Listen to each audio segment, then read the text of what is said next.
Welcome to the Weekday Report for Tuesday, June 3rd. I'm Joe Potente. Here's a brief look at the news. Pleasant Prairie-based Uline today announced it will double the size of its corporate headquarters, adding hundreds of jobs. The expansion will add a second 1 million square foot warehouse and a second corporate office building of 200,000 square feet at the complex just west of I-94 and south of Highway Q. Uline, which sought no public funds for the project, is expected to invest about $100 million. Governor Scott Walker and local officials were to announce more details at an appearance at the company today. For the latest information, check KenoshaNews.com and see Wednesday's Kenosha News. The Kenosha City Council voted Monday to abruptly terminate its computer services contract of 26 years with local firm Comsys. The company operates out of City Hall and handles the city's email and computer services. Monday's action comes amid a Racine County Sheriff's Department investigation into city government over alleged tampering with email and other public records. The investigation is ongoing. A contingent of Kenosha area incumbents find themselves running unopposed for seats in the Assembly this November. State Representatives Samantha Kirkman, Todd Onstad, and Peter Barca had no challengers as of Monday's 5 p.m. candidate filing deadline. Kirkman has been challenged in each of the last 3 elections. While the incumbents have no opponents, they are still required to circulate papers and file them to appear on the ballot. Work is underway on a facelift to the south side of Southport Park.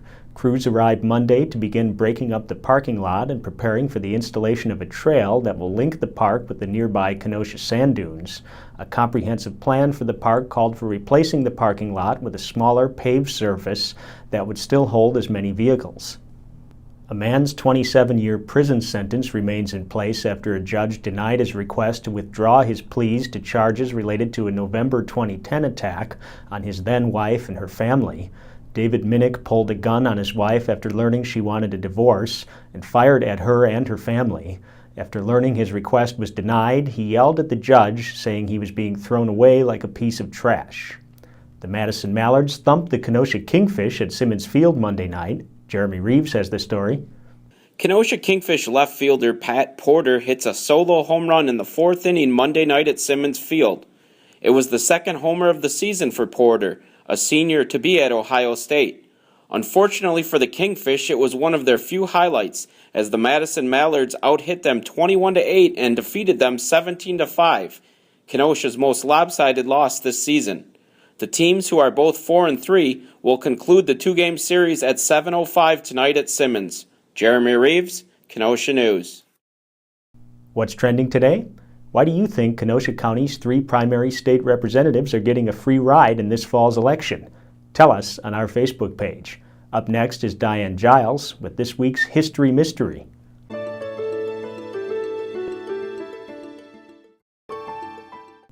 One of the icons of the glory days of downtown Kenosha was Cone's Shoe Store, which opened its doors in 1910. It was first located on 56th Street, where the courthouse now stands. Louis Cone and his family lived above the store there, where President Taft once passed through, in the front door and out the back, to get to a speaking engagement at the Kenosha Coliseum across the alley. The store moved twice. First to 5806 6th Avenue from 1918 to 1940, and finally occupying a building at 5703 6th Avenue, where Jane Freeland, who is now 99 years old, sold shoes at the store for 31 years. Freeland says Cone's was bought out by Midland Shoe Company of St. Louis about 1974. This is Diane Giles reporting for the Kenosha News. Thanks, Diane. Now here's a look at what we're working on today.